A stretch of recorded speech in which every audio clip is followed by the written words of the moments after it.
Hello everyone, this is Serious Trivia. Welcome back to another episode of our Age of Empires 4, the Mongol Empire's campaign, as we continue with the Battle of Mohi in 1241.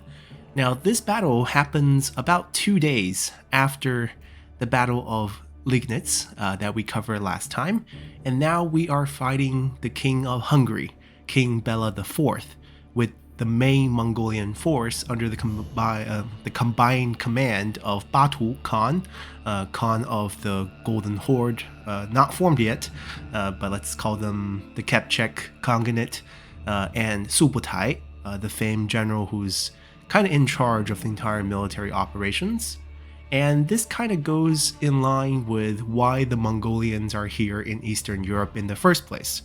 The reason why they justified the second campaign is not only for the fertile land, but one of their causa belli is that the Cuman tribe that originally inhabited the eastern steppes as well as the Caspian Sea region are supposed to be their slaves after they defeated the Hualazimo kingdom, but over 40,000 of the Cuman tribe escaped as refugees into Hungary, and they asked for a mission to the Kingdom of Hungary using a faith conversion as their ticket into this new kingdom. They promised to convert to Christianity, and King Bela IV was very happy to accept this deal. It really upped his standing with the church, and because he made this deal, there were local frictions between the newly inhabited Cuman people who kind of struggled adapting to the settled life in Europe. They were nomads, and anytime there's a conflict between the locals and the Cuman tribe, the king, King Bela, took the side of the newcomers, and it really ticked off a lot of his local population, some of his minor lords, but he really depended on this group because he thought this 40,000 group of Cuman tribes are nomadic folks who have experience doing battle with the Mongols, and since he already heard the Mongols are in the area, he needed their support. He felt like this would be a huge boost to their defensive capabilities, so he favored them quite a bit. But there are issues between the local population, which will play out even more closer to the actual fighting. And as the Mongol forces came in their second Grand Western Campaign, the one that we call the Crown Prince Campaign, basically led by all these descendants of Genghis Khan. Batu is a grandson, his younger brother's also in this fight, his uncle's sons are also in this fight, because Batu is the first son of Genghis Khan's descendant, but there's 4 main sons, and all their lines are represented in this campaign. All these princelings are under the command of Subutai, who is really the military mastermind behind this. But symbolically, Batu, who is the Khan in this region, is the one technically in charge. So once they moved into Eastern Europe, they divided their forces, and we mentioned how one of those divisions, about a quarter of their invading force, was Battle of Liegnitz, where they fought some Poles, supported by other local conscripts, as well as Knights Templar. And that battle went pretty rough for the Mongolian force, according to Mongol records, where the force that, after they did the fighting, they needed time to recruit. We had a couple interesting discussion in the comment section about troop numbers, because the numbers that I provided for the Battle of Liegnitz is 20,000 Mongolian to 40,000 combined force of the Poles and all the other knights. And someone mentioned that if you look at European records, they believe that the actual European number should be just 4,000, and the Mongolian number is probably closer to 10,000. I don't want to dispute that. That is probably an issue with troop numbers in historical records.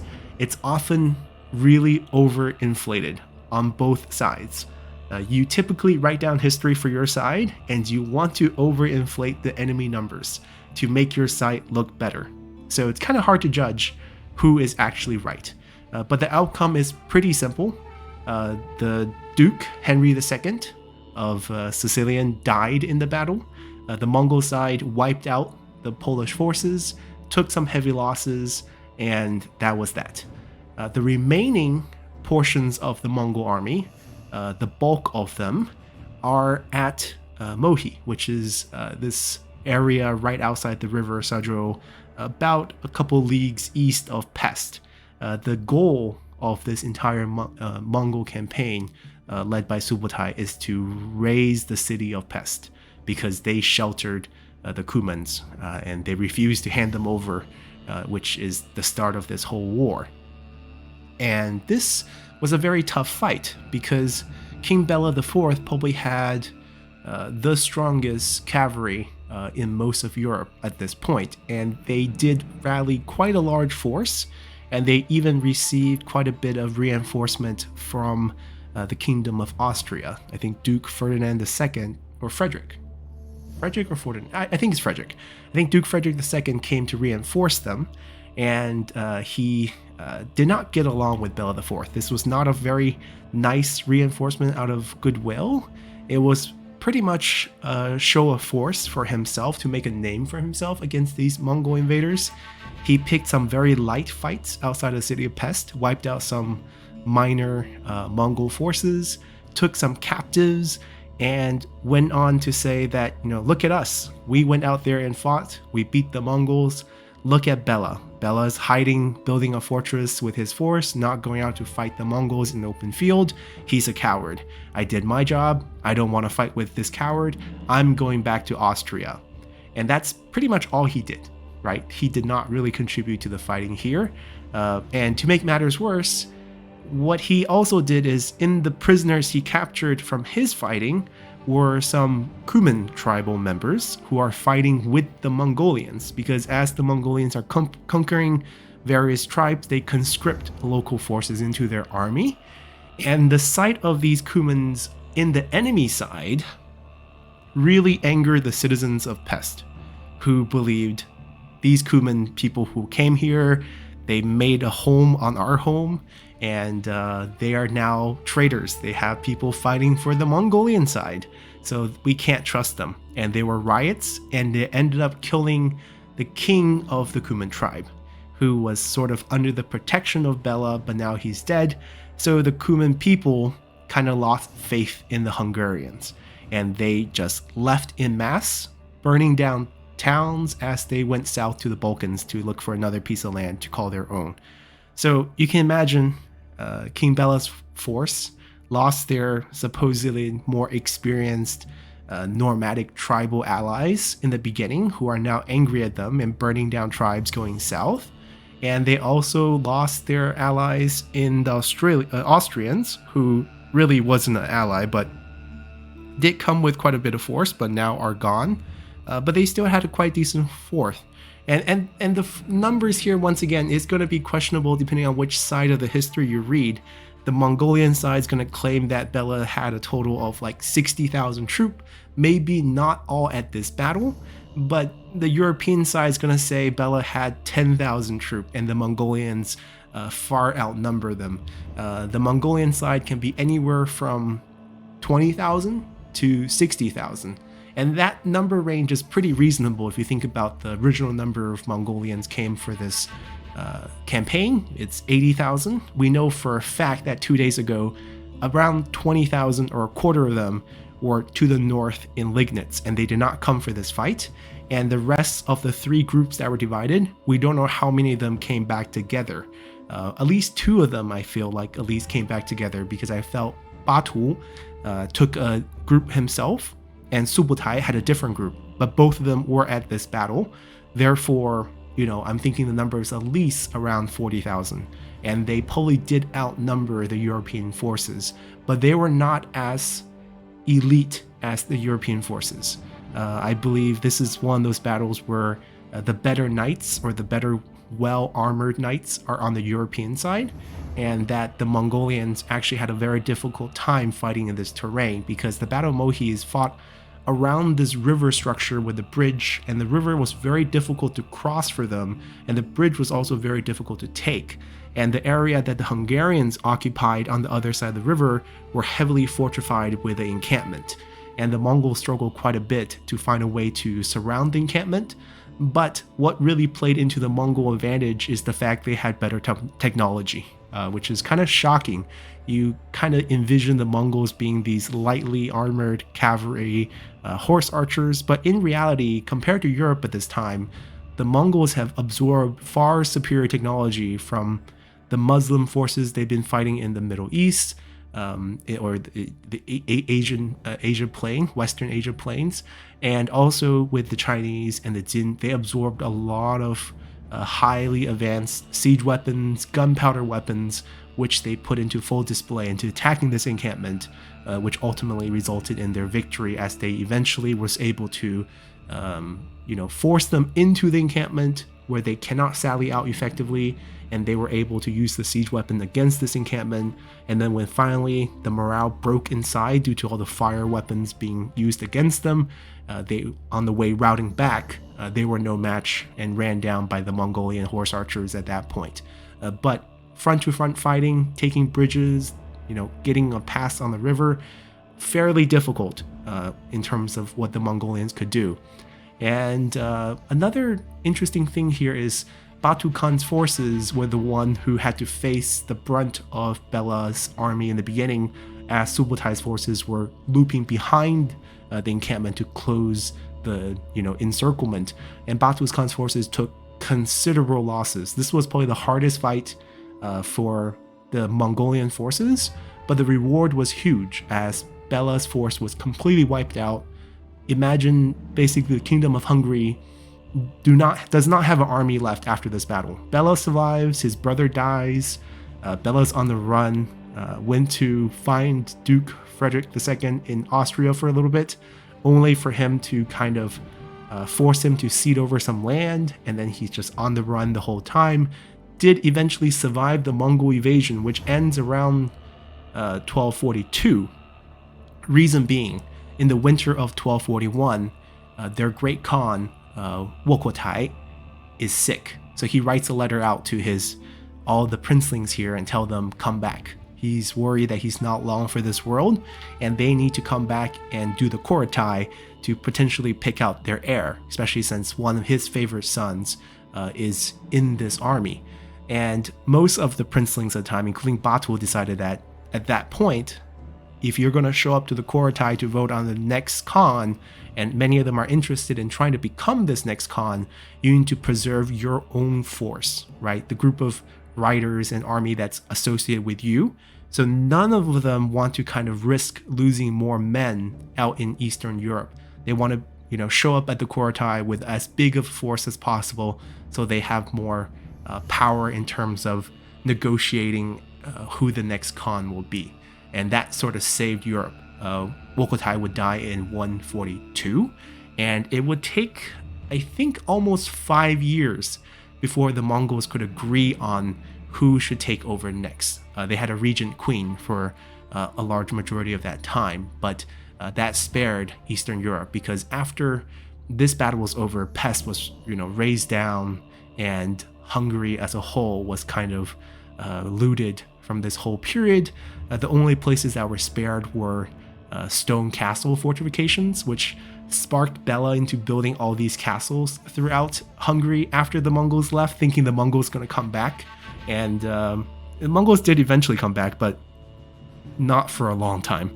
And those castles now, stand there as a testament to that. All right, enough talking. Let's go actually fight this battle.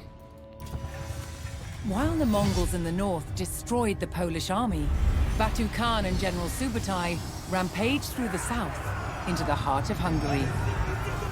Tricked into an intense pursuit, the Hungarian king chased down these foreign invaders, all the way to the plains of Mohi.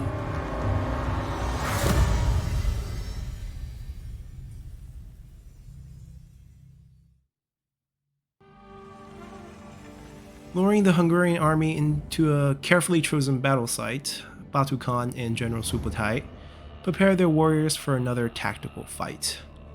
I like how there's a river in the background and a bridge. This bridge was a nightmare for the Mongol army to take. They wanted to take it in the middle of the night, only to be overran by the Hungarian army during the daytime, and they took massive casualties retreating from this bridge, and then they had to loop even farther to find a place to cross the river so that they could encircle the enemy, which kind of divided their army. Subutai was the encircling force, so Batu Khan had to face the Hungarian forces head on, and that's why his force took the most loss, and that's also why he had a huge kind of divide with the rest of the forces, Subutai and some of the other princelings, right? His clan is the branch from the first son of Genghis Khan, who is not the Great Khan now. The third son we mentioned became the Great Khan, and his branch of the family and Batu's branch is going to hate each other. And Batu's younger brother, Shirban, is going to eventually go and end up killing Wokotai's son in the future during a dispute before he could become the Great Khan. But that's another story. Let's see what we can do here. Wow. Batu Khan led his warriors across the plains, luring the Hungarian king to a battle site far from the safety of his city. As the Hungarians broke away to regroup across the Sayo River, the Mongols prepared to strike. This is my force? What are the ones behind me enemies? Or allies? General Subutai would soon arrive to join Batu, having escorted the Mongol camp to the battle site. While the Khan waited for his general, the Mongol vanguard would probe across the bridge to the north. From what I know in history, this vanguard force does not have a happy ending on the bridge. But we're going anyways. How bad can it be? It's a nighttime take of the bridge, very accurate. And the dawn counterattack. That crossbowman, that's exactly what happens in history.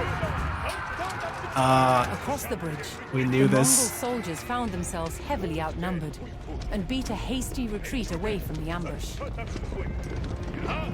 Okay, came back with 3. This was not the first time Batu had been outnumbered. Drawing on past victories, he began to stage a coordinated attack. Can I get control of this? Batu Khan?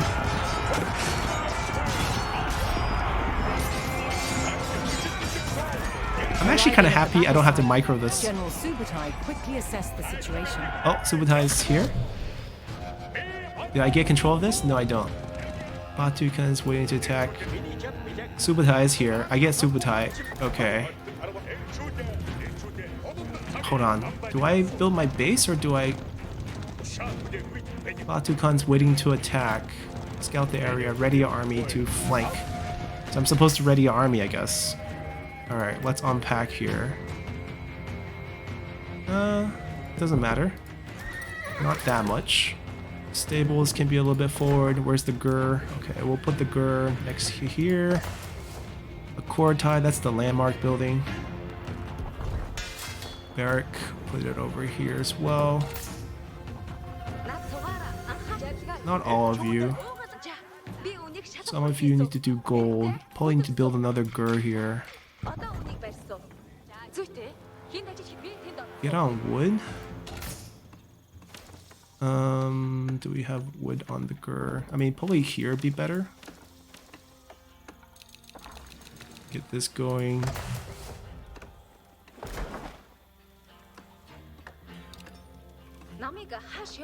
Is this going to be enough food? That is questionable.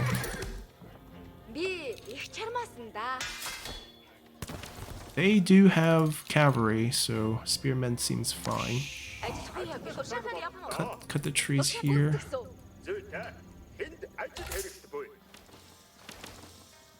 Yeah, we're just gonna pump out the civilians. Seems like I'm supposed to find a crossing, right?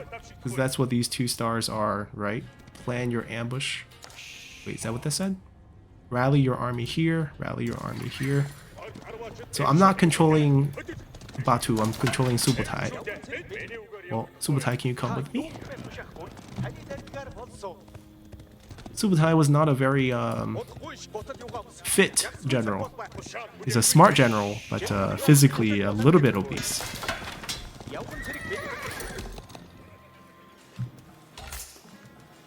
Okay, we got the 4 on trees, 8 on food, 1 on gold. The gold is a little low, for sure.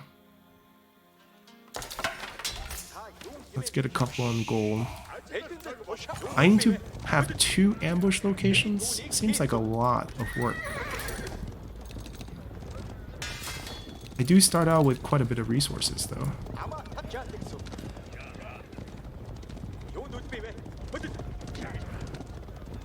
It'd be nice if the battle map changes from night to day actually, that would be kind of cool.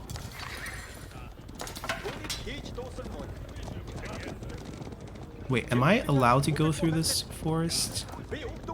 Because routing wise, this is not working. I'm pulling to go here. There's a road here.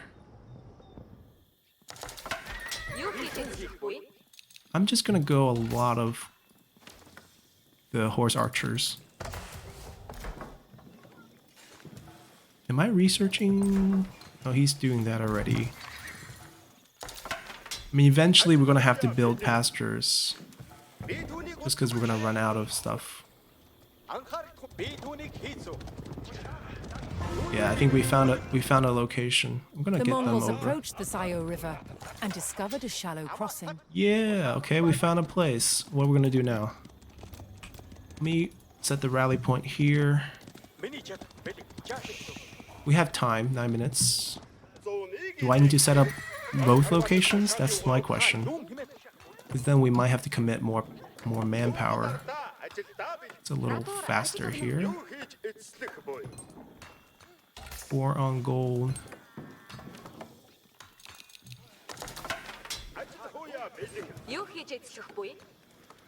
Well, we need another. We also don't have any blacksmith upgrades, so our units are not exactly the strongest.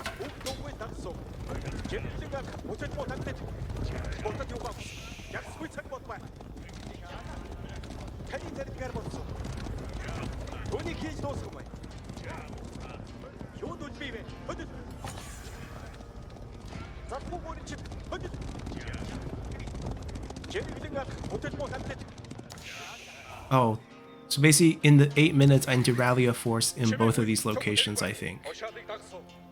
Which means... let's see if their routing can actually send us to the right place.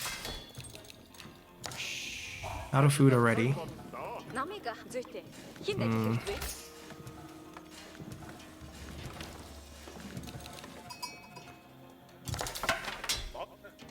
I want to see how the routing works.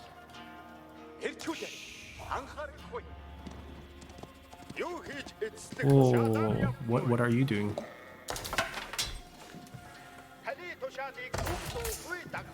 Why did that villager go north?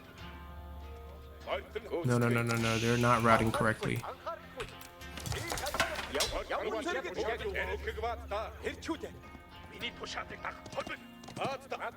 I'm gonna call them too.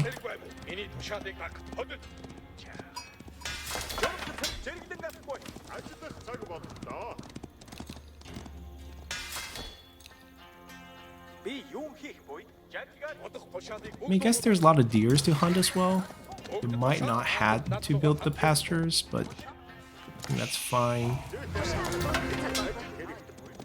The Mongols discovered a potential alternative river crossing, a broken bridge. Ah, so this is actually what Subutai did, in that he built a river crossing physically, which took him forever, which is probably what's going on over here. Yeah, we need a lot more on food. It's pretty much the bottleneck right now. While Subutai rushed to ready his army, Batu was poised to make another attempt at taking the bridge. Yes, they did try again. It didn't go well. I mean, we're just told to wait here. Okay, it might be slow with one villager, but with 6 minutes, I think we'll be fine.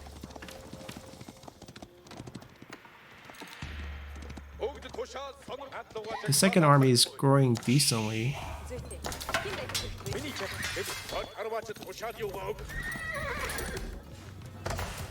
Food is fine. We might need to build one more, because the sheep production is just not fast enough. Blacksmith is up. Let's get some damage going. Market's kind of useful. I'm not even gonna go range. Arsenal, range and siege weapons. Yeah, we probably need that. I'm gonna pass on siege workshop. Who's idle? Oh, he fixed it. Good for you. Come back and build another one for us.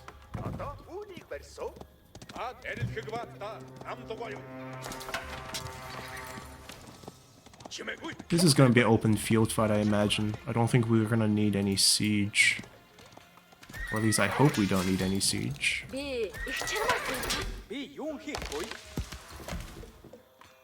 3 gold is probably enough for just researching these.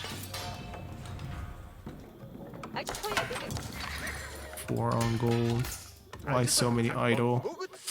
Not enough pastures.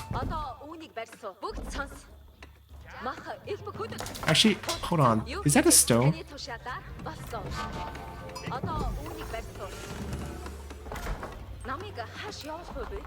It's okay. With this many, we should be fine. Alright, we're gonna go explore the other side of this bridge. And shift the recruitments over.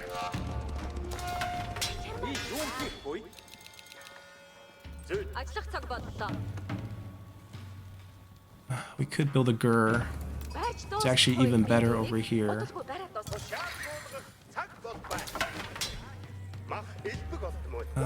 Can we get just a couple of you? 3 of you? Yeah.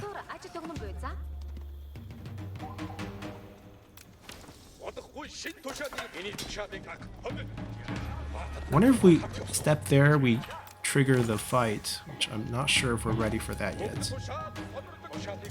I'm also not sure about microing 2 different places. Who's idle?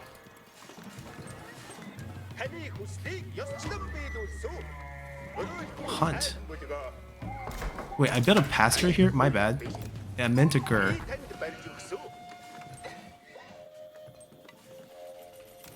Alright, let's recruit them over there. We have enough resources. Army's pumping pretty good.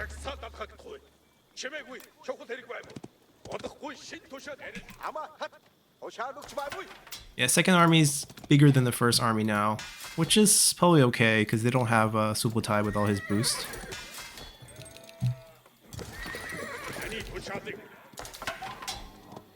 We have 2 minutes. Economy, I think economy's fine. Killing deers, killing sheep. Get a couple here.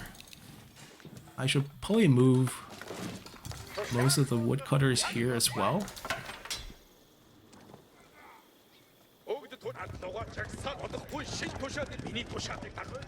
To rally them here. I don't think they're gonna start before. Yeah, it's not just gonna trigger right off the bat. I'm just gonna keep producing for now.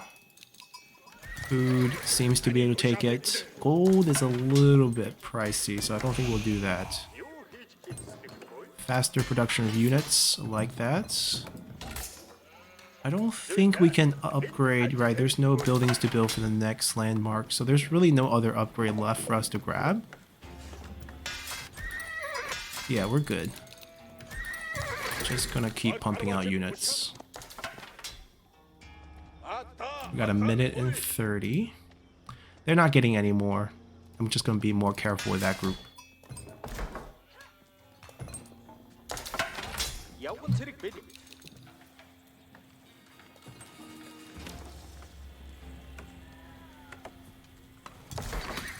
Yeah, the bonuses from the ovals makes things a lot better here.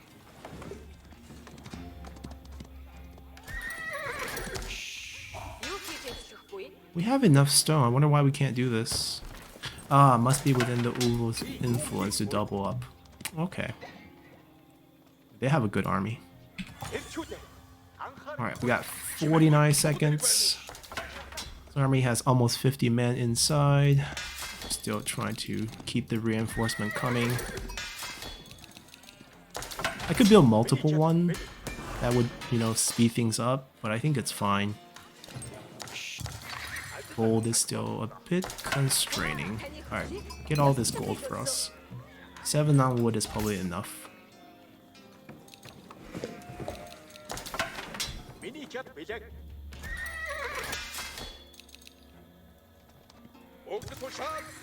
Let's hope it's not gonna be as brutal. 10 seconds, 10 seconds. Alright, get ready, man. Get ready. 3, 2, 1. I'm gonna rally everyone again. Back over here.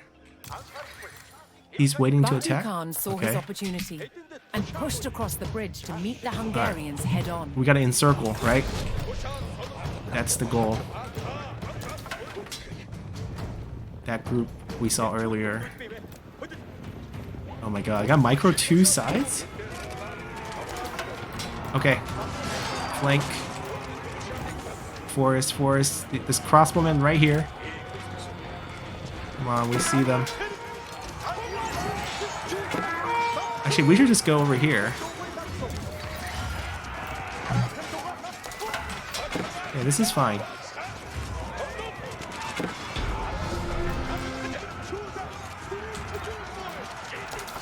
The Mongols took the bridge and held the open space, forcing the Hungarians into the trees and splitting them into several groups. Now the Mongols could drive the Hungarians back to their camp. One small space with nowhere to run. Okay, I guess we don't get siege weapons for this one.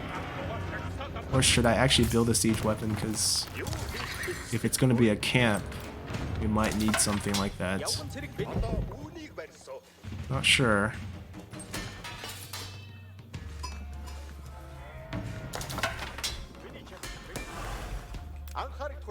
Alright, to make sure that we don't have to micro everything separately. We're gonna have to drive. Oh, that's a pretty massive force. I guess Batu is not gonna come.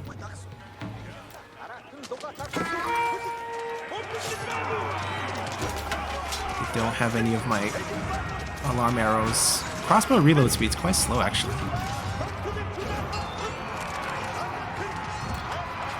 And definitely not as many cavalry as I thought.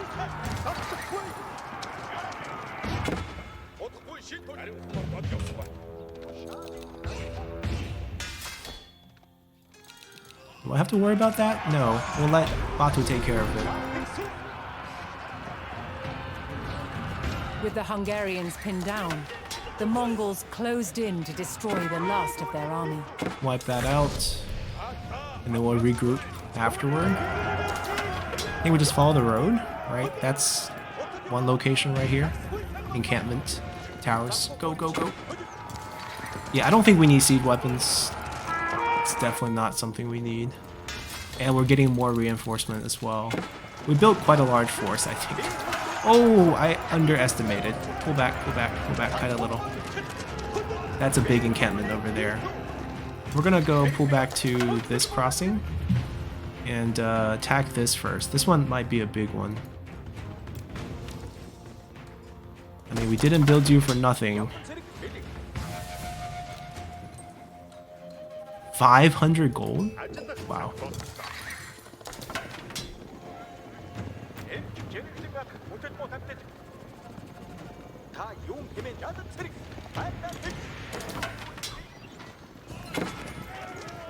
Batu, this is why you lose men. You go before us.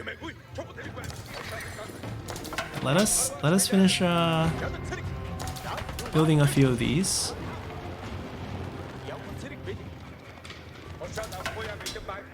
And gather some more of our forces. This is Batu's angry with us, you know? We're watching him die. Subutai gets all the glory after this fight.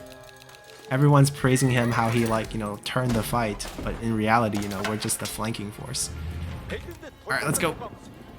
Time to show them who's boss.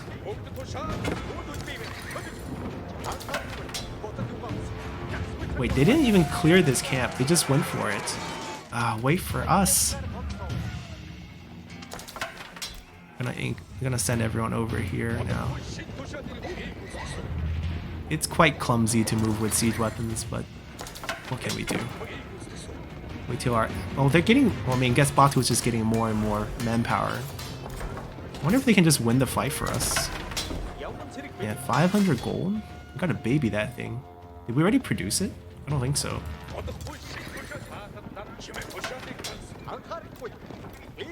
He's at least waiting. Okay, good boy. Oh, did I not rally it to a location?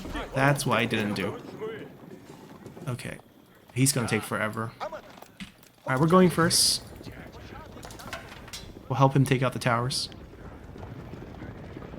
Although there's supposedly some Hungarian forces here that we didn't finish off. Anyways, let's go. Let's do attack speed. That's burning. It's going down. Can we go down? There we go.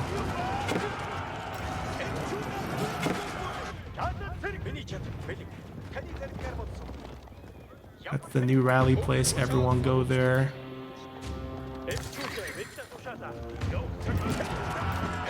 Yeah, I feel like we have such a superior force that this camp should be pretty easy to take.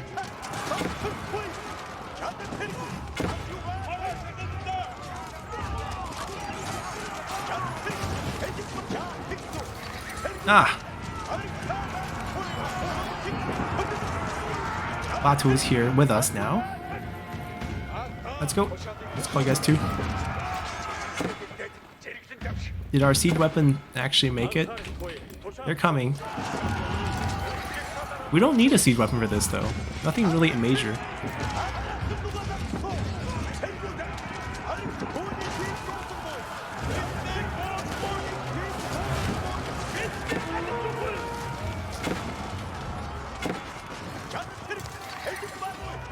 I think honestly for these two fights in Eastern Europe, I think we're about to leave Eastern Europe for the campaign.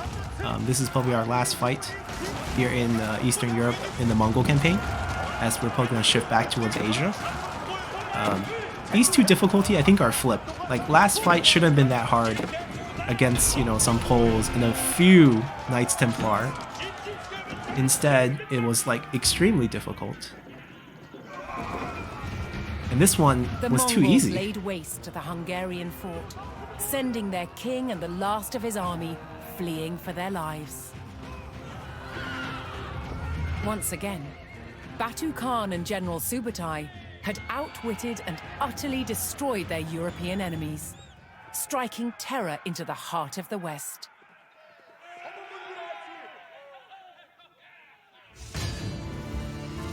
Alrighty, nice little victory for us. And let's see what the culture video at the end is. Ooh, the multi-bow crossbow. Okay, so General Subutai. Let's get a little glimpse about this great general, one of the four hounds. During Genghis Khan's early reign, he appointed a young boy as loyal door guard, seeing potential in his dedication. The boy remained at the Khan's side and grew up learning his strategies. He would rise to become one of Genghis Khan's dogs of war, nicknamed the Four Hounds, an elite group of his most accomplished generals. His name was Subutai. War after war, Subutai demonstrated his shrewd abilities to judge an enemy's weakness and exploit it. His unconventional methods led the Mongols to easy victories across Asia and into Europe. He used spies, smokescreens, and feigned retreats to confuse and exhaust his enemies. He coordinated sudden multi-pronged assaults across vast distances with devastating results. Subutai remains a legendary figure for both his brutality and his cunning. And the fact that he's a door guard, it's very common. You can almost think of this as a tribal tradition. Bodyguards, people who guard your door, are people who you trust immensely, and your path to rising up the ladder is going to be sped up if you're in these positions. So these are great positions to be in, even though it seems kind of, sounds kind of low, but not really. If he trusts your life to guard your door when you're sleeping, he trusts you a lot. And let's see, we get to see how this multi-bow crossbow the Mongols used all manner of ingenious machines, from trebuchets to giant crossbows.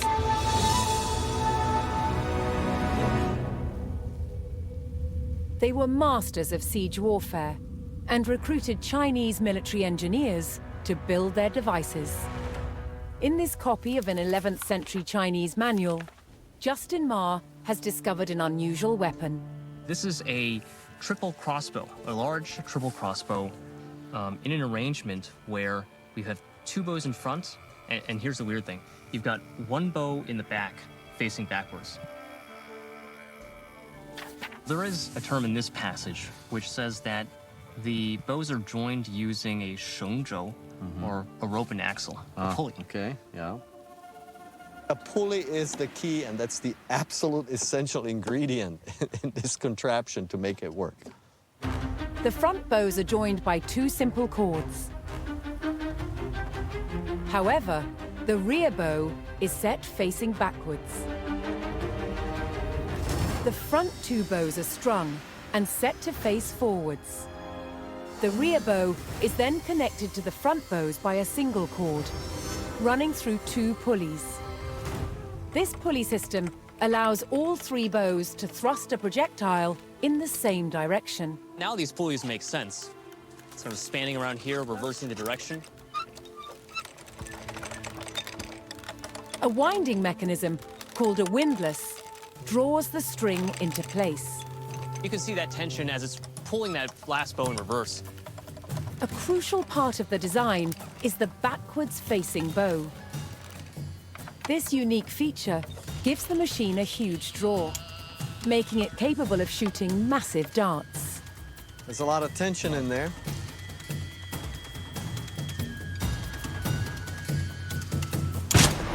The projectile strikes with impressive force. Golly.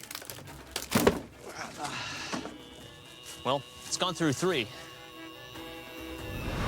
Piercing 3 boards on the first attempt, the team decides to increase the challenge. Let's do it. Quite exciting. Let's see if it really can punch a hole through that fourth one. It went all through 3 of them, and it punched a slight hole on the side of the fourth. In battle, such weapons might be used to penetrate shields, but this heavy oak barrel poses an even greater challenge. Aha, we got the hole. Look at it. A lot of leaking out. I didn't think we're gonna be able to punch this. I mean, it's just incredible. This is impressive. I mean, this took a lot of force, too. Look at the thickness of it. And this is some hard wood. I mean, this is not just some particle board here, okay? I mean, this is incredible. Embracing the knowledge and skills of the people they conquered enabled the Mongols to win wars and control vast territories. This was key to the creation of one of the world's largest empires. Yes, as we mentioned earlier, the Mongols were very adapting, various technologies in terms of warfare and bringing it all around the world as they conquered people with them. So yeah, that was our battle at Mohi. I feel like we're probably trending towards more Asia battles, as we mentioned that very soon after this battle, very few resistances in Europe. They're going to sweep through, have a fine time for the rest of the year, and then they're going to get this letter from their great Khan saying that he's sick, and all you princelings need to come home for the Korotai, and you are by peace for the next decade, perhaps, as the Mongols leave, and Bela gets a chance to rebuild Hungary. I'm not so familiar with Hungarian history, but I believe he does get quite a few titles for his efforts in rebuilding Hungary in the period after the Mongol has departed. But that's going to leave us with this episode. We'll come back next time and see what the game has ready for us next. Until then, bye.